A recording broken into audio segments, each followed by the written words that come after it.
had a fantastic time this weekend meeting old friends and making a couple new ones, so I hope your experience in the desert has been as fun as mine. Making psychic machines, robots, lasers, and the contrarian future of superintelligence. I am aware of how preposterous this title is.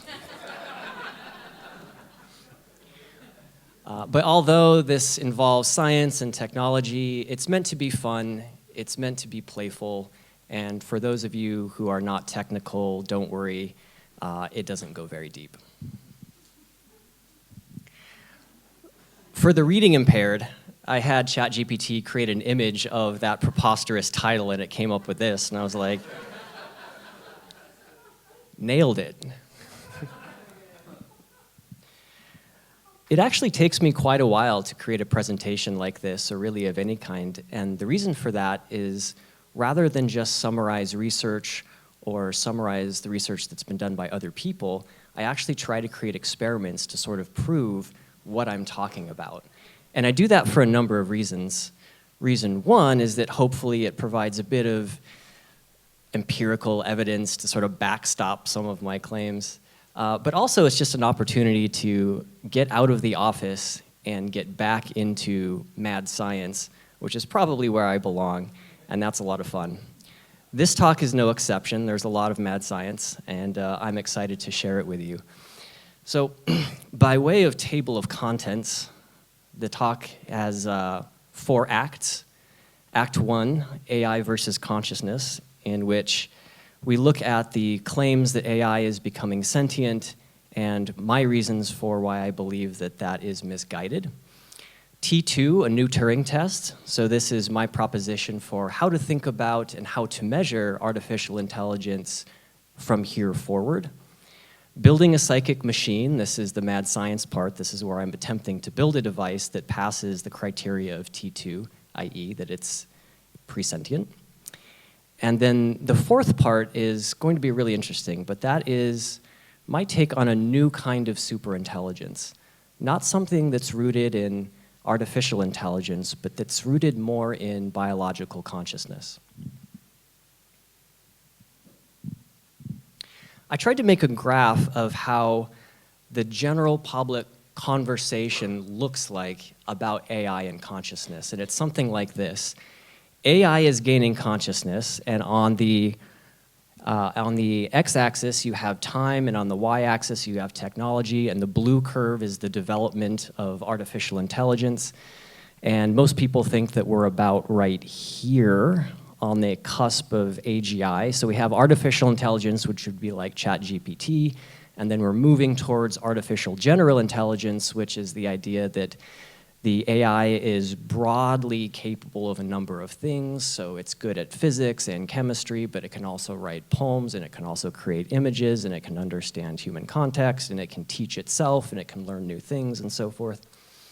And then we pass magically this line called consciousness, and then we merge into what some pessimistically would think of as the Terminator version of the world, right? Skynet takes over, AI in its sentient capacity determines that humans are plagues and pushes the red button to exterminate us all. Maybe that happens, but my issue is actually not with that. It's more with this. It's this invisible line of consciousness that tends to be taken for granted. And it's worth spending a minute on why I think that accurately reflects the general narrative around consciousness, and there's a number of reasons for it. First, of course, is media clickbait. While journalists, some of them are writing reasonable stories about artificial intelligence and consciousness, you need to actually get people to click on the article, and so that means that they create the most sensational possible interpretation of the information and use that as the headline. We all just read the headlines, and so we assume that things are much more advanced than they actually are.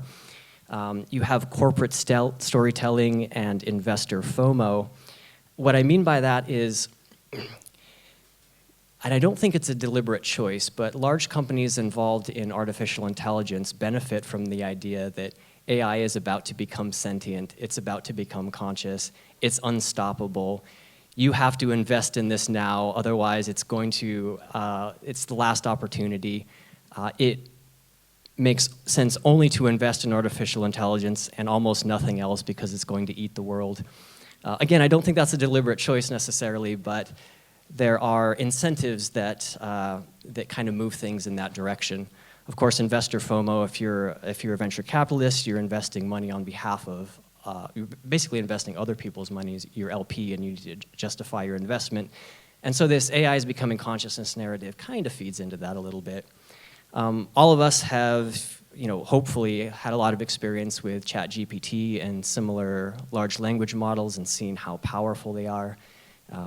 And these we interact with much like we would interact with something like another human being, right? We talk to it, it talks back to us, it seems to understand what we mean. So it feels like maybe AI is a little bit more closer to consciousness than we might have expected because it's built in our image. There's the idea that we live in an exponential age and everything is moving exponentially in terms of technological development. So in the next 10 years, we'll make more progress technologically than we have in the last 100 years. Can we add to the list justification for regulation? And potentially justification for regulation. Yeah. That's an ever-present thing with large incumbent players. And I could go on, and the point is that this is all very overdetermined. But what I'd really like to focus on is what are the salient elements that we can learn from this? And what does this really resolve to? And I think it really comes down to two things. And that's that we overestimate AI and we underestimate consciousness. The way to really understand the conversation that's happening in the world right now around AI and consciousness is that we overestimate AI and we're underestimating consciousness.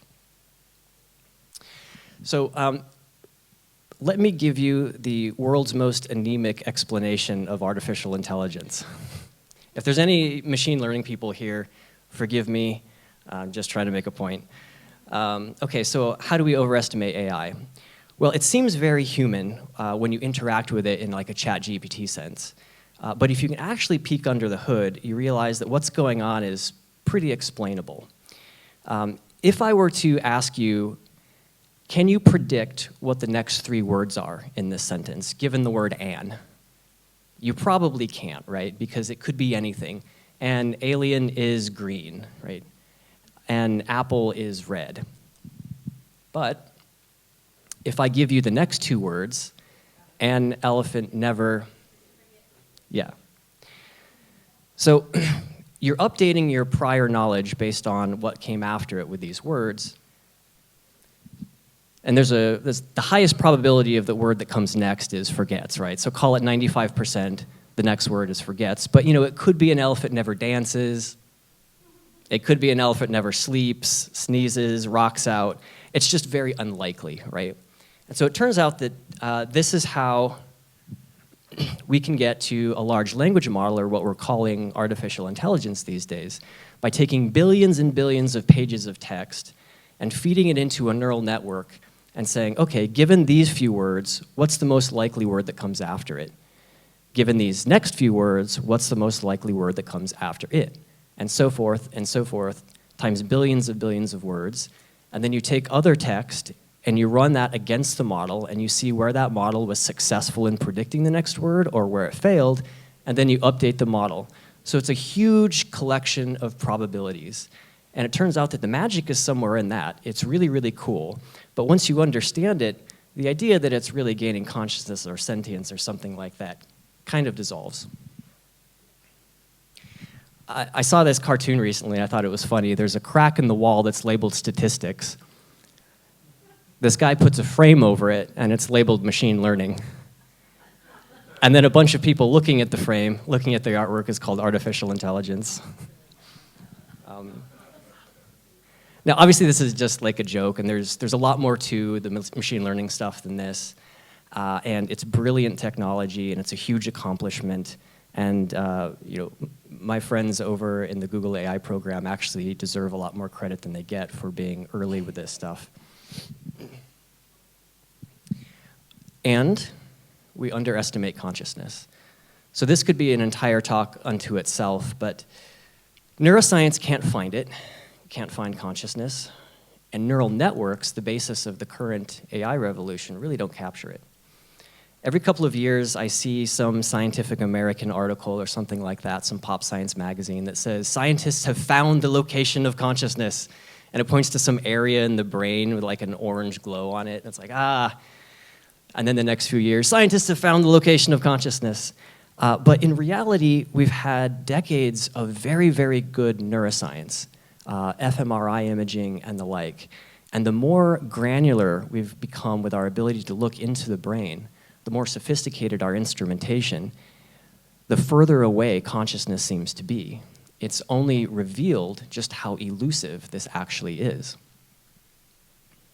In fact, science has largely progressed over the last century by progressively excluding the subjective domains of existence, our own consciousness or subjectivity. And it's only until recently that they've kind of said that, okay, this purely materialist, physicalist model that says that consciousness is just an illusion produced by physical effects doesn't really work, it doesn't make sense. And they're beginning the process of reintegrating the idea of consciousness back into the physicalist model, and it's completely falling apart. We can't do it, which is a good thing, right? Because the models were inadequate. And in order to try to square quantum physics and neuroscience and biology and all these different disciplines with consciousness, with the question of consciousness, it's required even mainstream scientists who are working on this to think about consciousness as a universal, irreducible thing. I mean, the kinds of stuff that you and I were talking about late night conversations 10 years ago is now completely normal. And so even if consciousness is not localized in the brain, but it's sort of out there in the universe somewhere, that still doesn't explain anything, right? It exists out there, but okay, what is it? You know? And neural networks, of course, don't capture it. We went over this before, but just having a parameter-based artificial intelligence with neural networks in a cloud that are representing probabilities that give you answers, that is not exactly subjectivity, is it? It's not exactly feelings and emotions.